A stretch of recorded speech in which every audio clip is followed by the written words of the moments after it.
that the first Wild Goose happened, and I have friends who are involved in trying to make the world better and believing that faith ought to be involved in that. And they kind of said, this is all hands on deck. We have to make this thing happen. Whatever you're doing, you need to be here when it starts. And so I've been here for all of them ever since then, trying to do whatever I can do to make this place better.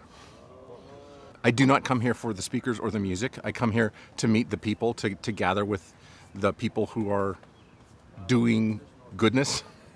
And so that's actually the great thing about being here, is being able to sit down with people I don't know and trading stories with them. And so, you know, it's usually, pain, actually, to tell the truth. It's, here's the things I'm doing, here's the struggles, here's the way that I'm can barely go on, right?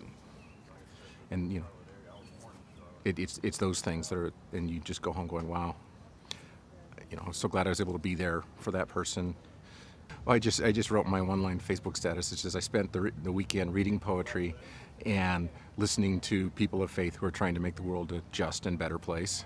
Like, what better way to spend the weekend than that? So it's just really, it's hopeful, right? It's like, this is what the church should be doing, right? And to the extent that this funds that activity for a lot of people, it's so great to have been involved. Justice doesn't need a movement. It's always happening, right?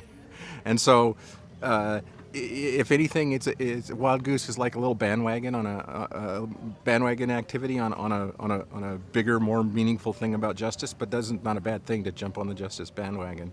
I don't think it's the center of anything, but I think it's good for people who are trying to do hard things to talk to each other and support each other and challenge each other. And so, if it became a movement, that would be great, because that would make more justice in the world. I don't know if it's quite a movement yet.